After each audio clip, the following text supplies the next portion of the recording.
very good afternoon to you, our cherished and discerning listeners. It's another beautiful and blessed Wednesday, and we are happy to bring you another exciting edition of your favorite business development program on Radio Masterclass. Masterclass is powered by Joy Business and brought to us by Goyle.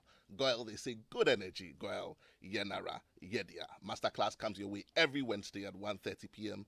and runs all the way through to 2:15 p.m. here on your superstation Joy 99.7. My name, as always, is Barnafo, and I'm happy to be your host for today's edition of Masterclass. In the last couple of weeks, week before last actually, we started a new conversation on the topic of corporate governance. Everything we talk about here on Masterclass is for the benefit of our business owners, those who are already running a business, those who are thinking of starting a business, or those who are in the process of setting up a business and need some information. Everything we share here on Masterclass is pro bono because we bring the best in Ghana to share thoughts with you, information which you would otherwise have had to pay for. Week before last, we talked about corporate governance and leadership, looking at leadership qualities of entrepreneurs and why that is important in running a business, why it's even important to have a properly structured business. Last week, we also looked at corporate governance, but with a bit more emphasis on the area of finance, making financial decisions. If you have a proper setup and proper leadership, then it leads to quality of decisions, particularly in the area of finance. Today, we're still on the area of corporate governance, and we're going to be focusing on the area of entrepreneurial competencies. What competencies do you need to have as a business owner? We have moved past the point where you have a bit of money, you came into money as an inheritance, or you got some money from somewhere, or you lost your job and you decided to go out and set up a business. Now we're looking beyond that point. Now you set up the business. What competencies do you require to run that business? And that's the conversation that we're going to be having here today. We're privileged to be joined back here in the conversation by a man I've come to know as an invest bankpreneur, a personal friend of mine. I've come to know him in the person of Dr. Bernard Tete Dumanya. Doc, you're welcome back to the conversation. Thank you. I mean, every time I think about coming back to talk about corporate governance, I'm excited. Yeah. Because we share so much information from perspectives that we have otherwise not looked at. Yeah. Corporate governance is not a new conversation. I mean, everywhere you go on the terrain of business, the narrative on corporate governance is pretty much similar. But it's a perspective from which you look at it and the relevance that it brings. And that's the beauty of your presentation and what I like about it. I've got a few people calling me during the weekend saying, we like the show you did on corporate governance and finance, and we had never looked at it that way before. And we hope that today's show will also be beneficial to our listeners. We're also streaming live on Facebook for those who have just joined us. At some point, we'll get interactive.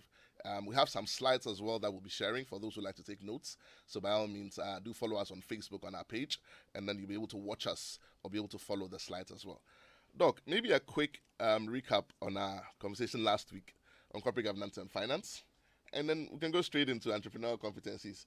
I mean, everybody feels that they know how. You know, there's an Akan proverb that says, if you haven't gone to someone else's farm, you think you're the best farmer. And that's why we learn every day. That's why learning is a continuous process. And so you learn, you unlearn, and then you relearn.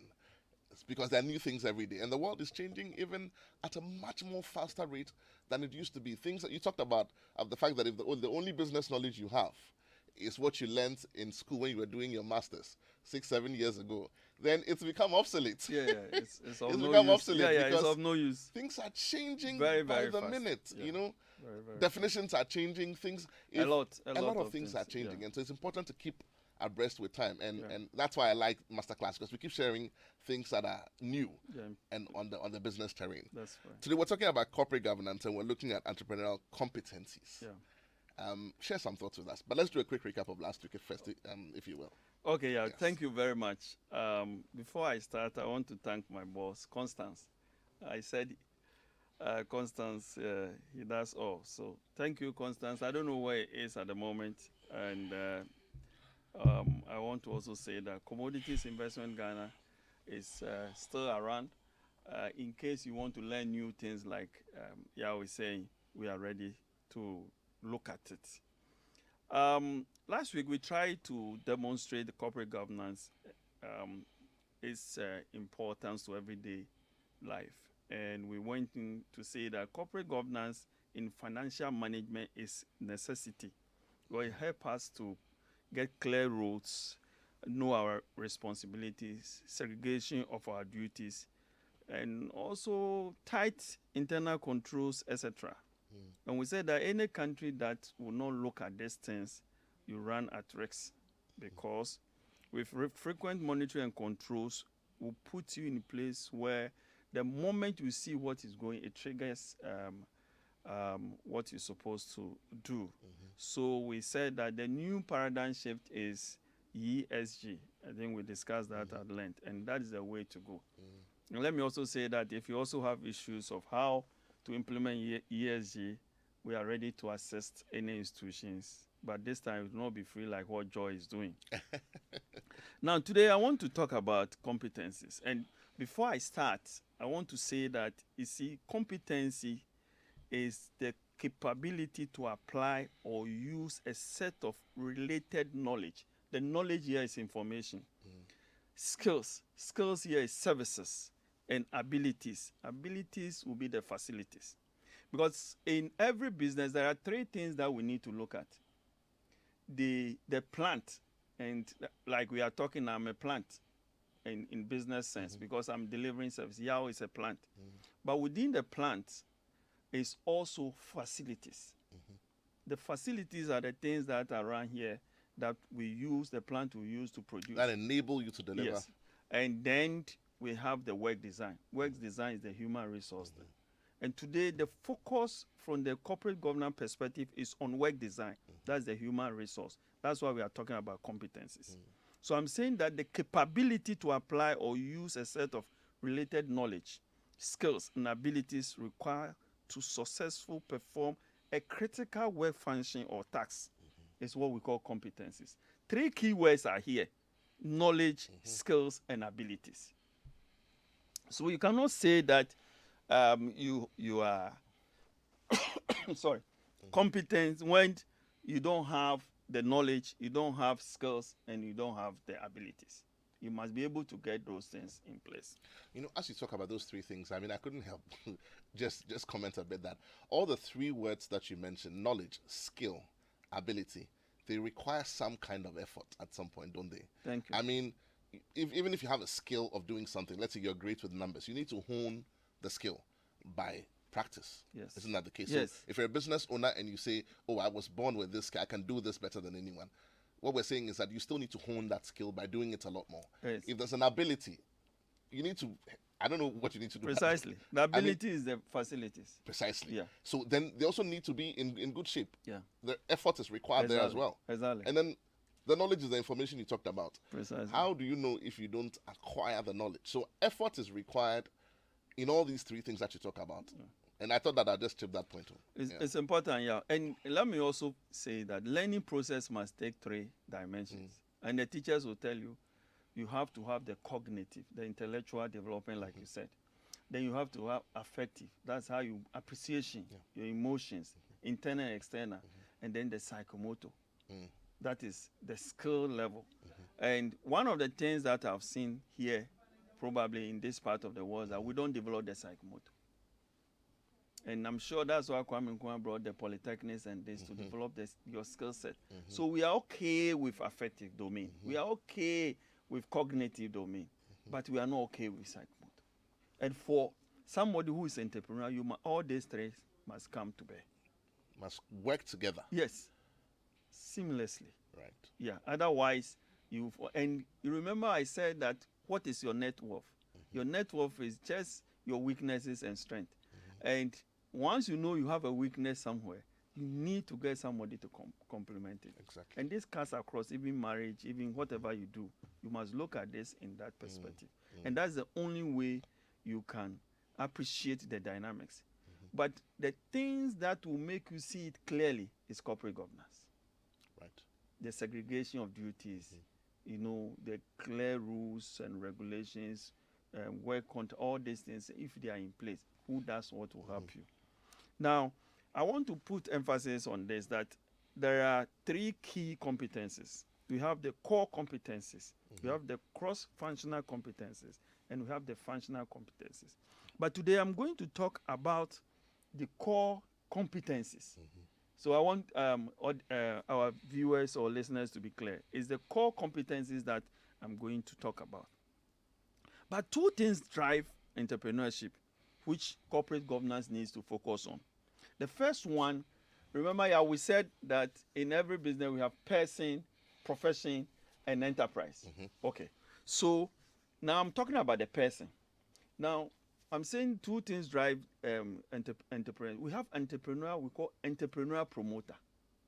Entrepreneur promoter is the one who loves to take risks, knows uncertainty, you calculate it and take risks. And he is the one that purchases presently factors of production in order to gain into the future. That is the entrepreneur promoter. And then the second person is entrepreneur capitalist. And like the word, they want ownership. So you see clearly two forms of entrepreneurs we have in Ghana. Some by virtue of risks, and some because they want to own everything. So you see, they say, oh, this man is good, but he's greedy. He's greedy because his position is entrepreneur capitalist. And once we understand this, then there is a certain level of competencies that we need to develop. And today, we are going to look at this if you have time, and then possibly maybe next week. So I'm going to share with you 10 core, and I'm putting emphasis on core, 10 core competencies that every entrepreneur requires to help you to be successful. And these 10 has been classified into 3. We have the development one, we have the accomplish or attainment one, and then we have what we call authority. And when we get to authority, maybe next week, I'm going to speak a lot more. Because I said the first day that we don't have 4 factors of production again. We have 5 factors. It's here to go, but I'm sure that sooner or later you hear. So I go straight to the first competency that every entrepreneur requires. The first one is goal setting. Remember, yeah, we talk about vision, mission, and objective or goals. Now, you must be able to set goals and objectives that are personally meaningful and are challenging. Some will set objectives and goals that they can have a friend, and probably might be listening. The goals that she will set is just here because you say, oh no, today I'm sick, today I'm not well, I am in my room, I can't. You cannot progress with that. So all the time you see that your goals are always behind and you will not be able to achieve. But we have people who they can even spend overnight and be able to put things into perspective. We don't wait till pressure come on us before we start doing. So you must set meaningful goals. And set people always articulate clear and specific long-range goals. And these are not just goals, but the goals, remember what we learned at the business school, must be smart. Specific, measurable, attainable, reliable, and time-bound. So that is what every entrepreneur should do. You must set goals. And how do you set goals? That is the dynamics that will go in. You set goals by looking at the needs and wants of the people. What are you going to provide? For example, if I want to sell pork, it will be difficult to say that I'm going to create my shop near the mosque because it's blasphemy. It's a taboo. So where do you have to set up your shop, or you create a different dimension? All these things are things that you need to take into consideration before you start. But you require the ability, remember the skills of such ideas that you have to help you to be able to set up. So you must set goals. The second one is that every entrepreneur must love to seek for information. And a while ago, I remember we were talking about our inability to read. So they personally seek information from clients, suppliers, or competitors. Sometimes I know there are certain companies that they will go and do mystery shopping, etc., just to know how much, what are you doing? And I understand that all the screens for iPhone is done by Samsung, because they have the best of these things. So you look at all these things, even though you can do, you see somebody who does it better than you. Information. But if you are running a business, like we said, and you have even not read a book on your business, no literature, nothing, then you'll be late. But you must have the desire. So every chief executive officer must read at least 20 books in a month. I've heard that a lot of times, you know. And just a few minutes ago, we're talking about how difficult it is for people to read. Yeah. Probably because technology has advanced. And now people are listening to books instead of reading books and finding different ways. I mean, what we are saying is acquire the knowledge. If you won't read it and you will ingest it or you will listen to it, however you're going to get it, just get it. Yes, but the thing here about the listening, you see people listening and they will sleep. They are listening and their mind goes. Their mind is not on it. But if you are reading, it's not only how you are seeing images. It also improves your structure, your imagination design. As well. Exactly. Because for me, I stopped reading certain books because I picture them, and sometimes I sleep with them. You know, like you have as if you are watching a movie. And it is also in the process to develop your cognitive. You know, as you talk about developing your cognitive, there was something on my mind when you're talking about reading and ingesting information. And it's about developing one's or sharpening one's work ethic or life philosophy. Yeah. You find that when you read some of these business books and all of that, inherent in the delivery of the salient points, let's say entrepreneurship, if that's what you're reading, is also the person's work ethic and best practice. Precisely. So then you come to understand it, and sometimes you adopt it even before you realize you have. Yeah. And so when you begin to speak on the same subject matter, you speak as though you are in that person's mind. So for the person listening to you for the first time, they'll say, this guy is really intelligent. But it's just a work ethic or a life philosophy which you've adopted because you have read some kind of information and you've made it your own. Yeah. And that's the point you're making, that if you read it and you apply yourself, then you personalize it. And once you personalize it, you interpret it and break it down the best way your system absorbs it. In fact, if you can imagine it, all the better. Then if you can personalize it, all the better. Isn't that why we go for trainings and the trainers will say, at the end of the training, what is your resolution? Yeah. I, Dr. Tete Dumania, resolve that I will do. That I will do so and so and so at the end of every meeting. Yeah. I will ask for action points at the end of every meeting. This is why we talk about learning. I mean, it just came to me strongly when I think you're on point on this. And that's why sometimes we said the information seeking competency also require doing personal research on how to provide a product or services.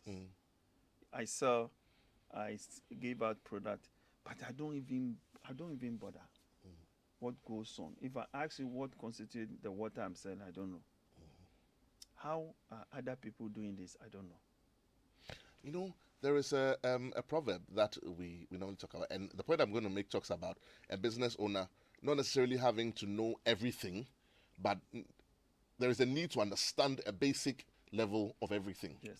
You know, so we'll talk about a jack of all trades and a master of none, but it doesn't end there. It says, but definitely better than a master of one. Yes. Jack of all trades, a master of none, but definitely better than a master of one. I don't know that. I didn't know it either. Lloyd Chrissy, good afternoon to you. Lloyd came on this show. So as a CEO, as a business owner, what we're saying is that you don't need to be the accountant. You don't need to be the HR. You don't need to be everybody, but you must have a basic understanding. Yeah. And it comes from reading. Yeah. If you're reading 20 books a month, definitely you will read something that, you know. Because the issue about entrepreneur is that it's a person who starts enterprise. In fact, in economics, we say that he is the fourth factor of production. We say he searches for change and response to it. They are innovators. They have new ideas. They create creativity. Innovation is part of them. They can perceive opportunity and organize resources to help exploit in order to make money. These are the kind of people we are talking about. And therefore, it is important to be clear about that person, where he stands and what he's able to do. Now, the only thing that will help him is that such person will continue to read. And if they don't read, you know what they do? Information seeking competency also requires that you consult experts for business and technical advice. So you don't know all the things, but sometimes you go to Yah and say, how do you do this? Because you have no idea. And Yah will break it down, like you said, the practical things that require for you to. Today I was telling somebody that even though if you have a source of supply, it's also important to go to the factory and look at it, how the whole processes. Because that's the only way. It is what you have eaten, what you feel that you can witness or talk about. But if you don't have it, so sometimes you require this expert who have gone through them to be able to give you that advice to move on in the process. I'm smiling because when you talked about it, there was a show we did here. There was a conversation we had here on the show about risk in business and expansion. And again, one of the competencies, I don't know what to call it. I will explain it and maybe Doc will give me a name for it. But it's the ability to anticipate. Yes. That is why when your people are asleep, you are not asleep. Yeah. Ability to anticipate. And there's another word that comes from mind, adaptability. I'll come there shortly. Yeah. But you see, for business owners, you should be able to, for example, if you begin to grow, let's say you were doing 50 loaves of bread. Now you have order to do about 500 loaves of bread. But you're getting your raw material from a certain place. The moment your order goes from 50 to 500, you should not only look at increasing capacity, but a risk has occurred, which is your source of supply for raw material. That's the point you make. Yeah. Go to the factory. The day your source of supply is affected, your whole business exposure is affected. And so you must be interested in either finding alternative sources or guaranteeing your source of supply. And that's anticipation I talk about. I don't have a name for it, Doc. Maybe. No, we come to calculated risks, people. So it's part of the competencies. Right. They don't just take risks, but they do calculated risks. Yeah.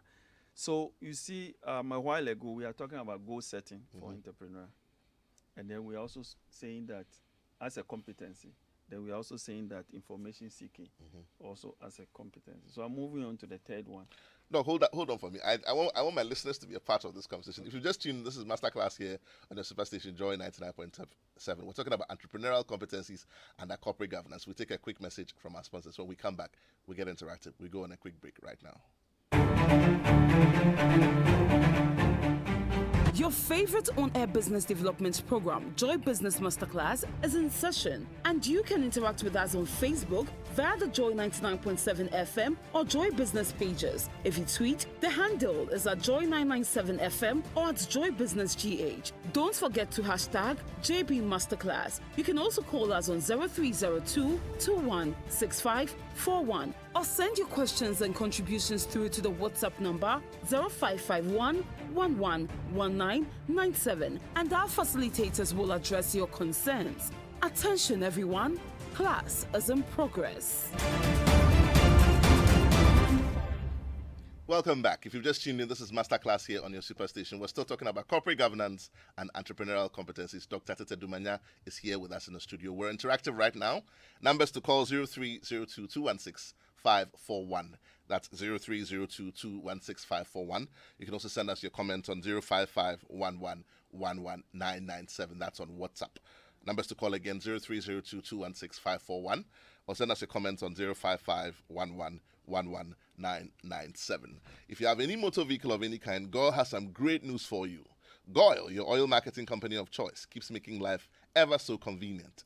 Goyle now accepts Momo for all fuel purchases at key selected stations. Just remember to Momo it to Goyle. And that is not all. You can also use your bank card to buy fuel at Goyle. And this is made possible by APSA.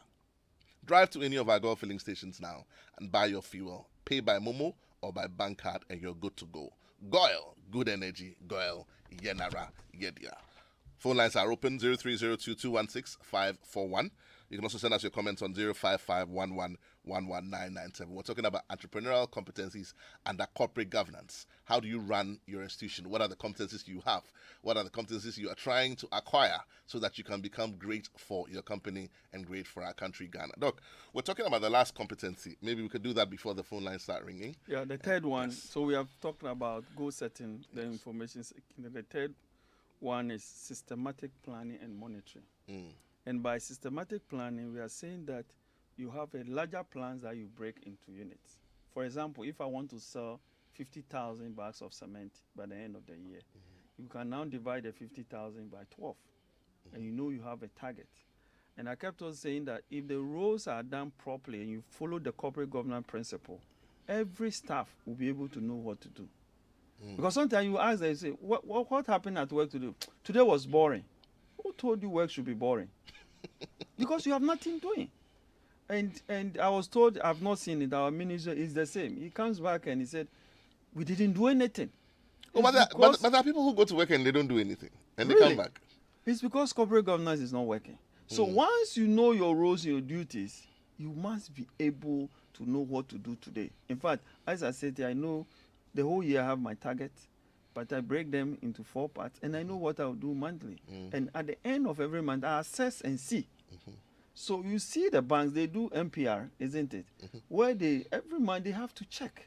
That is a key strength of corporate governance. So that there will be how many deposits we have collected, how many loans we have granted, are we going up or down, what is the causes?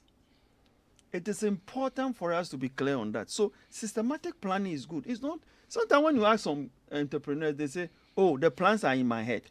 It's not possible. Even if it's in your head, it must be written down. The plans cannot be in your head alone. Then when you ask them, so what is the plan for this week? That's why an entrepreneur who was started very well will just sit. Today he doesn't have anything unless there's a pressure coming. And next week we'll talk about it. Even if you are a necessity entrepreneur, you must know what to do each day, each week, and each month. That will dovetail to the end of the year. So systematic planning and monitoring is important. Again, for systematic planning and monitoring, the entrepreneur must be able to revise plans in light of the feedback on performance or changing circumstances. You can't say that this is how we do it, so you get stuck. I think we said it a while ago. So you plan subject to the constraints available. And that's why I use the MPR as an example. Because every month we change the style, you change the strategy. And in that meeting, all the people are there. The audit, IT audit, credit risk, market risk, treasury people, compliance, and then we all look at it. What is the changing scenes of this business? And I'm not saying that this should be for formal structured. You as a beginner, even when your business is in survival stage or a startup stage or a growth stage, you should be able to do that. That if you cannot do it on monthly basis, do it on quarterly basis. Sit down, take stock, write the things that you're supposed to do so that you revise your notes and say that I was doing this and nobody was coming. Now let me change it to this. And some of the things are even repetitive. You know, Dr. DeGraff Johnson was here with us on the show. He was talking about the same thing, about some things as simple as holding meetings. Whether they are weekly meetings or whatever. And when you have the meetings, take minutes. Because apart from the fact that it's good corporate governance, as a business, at some point, you require funding. When people want to invest in your business, they look out for some of these things. Because, you see, pattern easily comes out of routine. So if you take minutes every meeting, every time you have a meeting, it is possible that your true self will show in your minutes. Let me tell you. You can't hide it. You are right. Let me tell you something that happens to one of my companies. You know, the staff, they know every Monday I sit in and I listen to you what you have done, because it was a young company. And they realized that I ask questions. Apparently, the new Monday they will come, they need to write a report and minutes and all that. So Friday, when they pick the company cards, they go around sending proposals. So one day, so they will have feedback for you on Monday. on Monday. Oh, we visit this company A, B, C, D. And now ask, what did they say?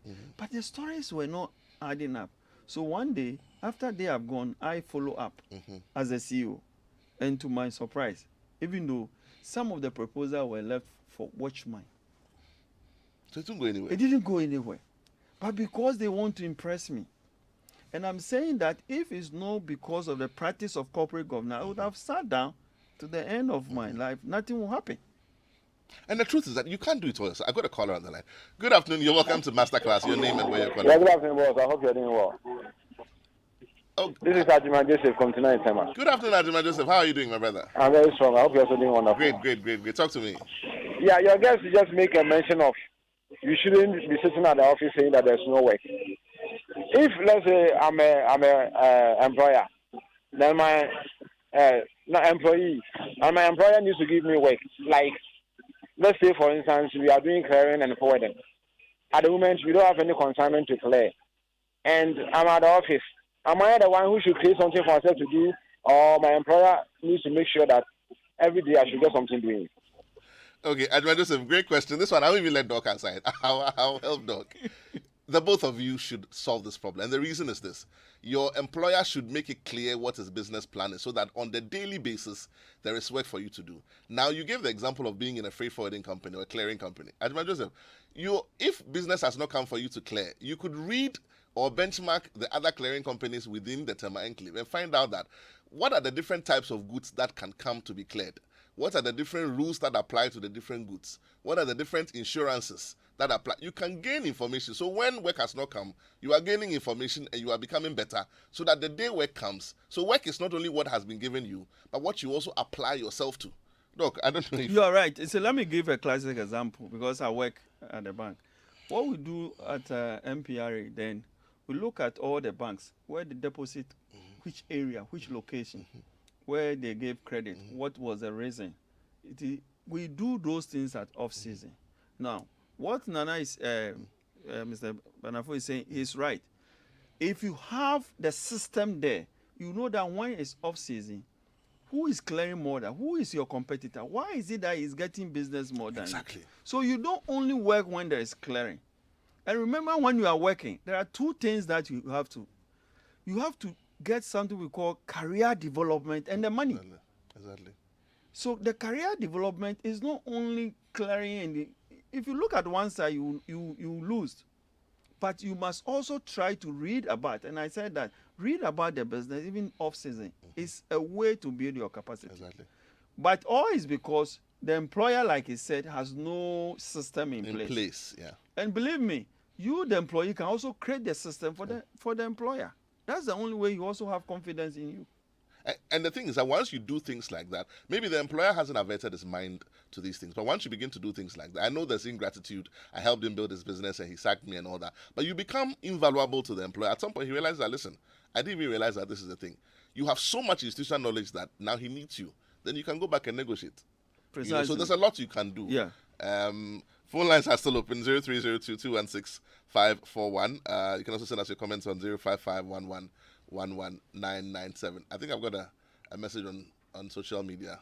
This one is from Adam from Tema.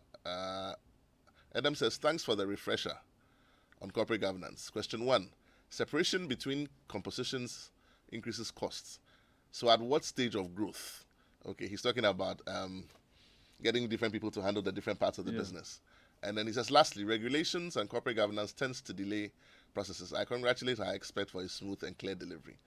Okay, so you were talking about pacing it to the stage of growth. So, Adam, we're not saying that when you start in year 1, go and hire 100 specialists on your payroll. No. If you remember, about 3 weeks ago on the show, we're talking about getting specialists and paying for the service.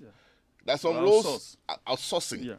You know, so you don't need to get them from the start. You can outsource until you're at a certain level of growth. And I even gave the example of the fact that at the beginning stage, the finance director is also the HR. He's also the head of administration. He's also the head of procurement. But at a certain level of growth, when the volumes are coming in, he won't have time when he's doing his cash flows and all that to be chasing HR issues. At that point, then you can either outsource or bring somebody in.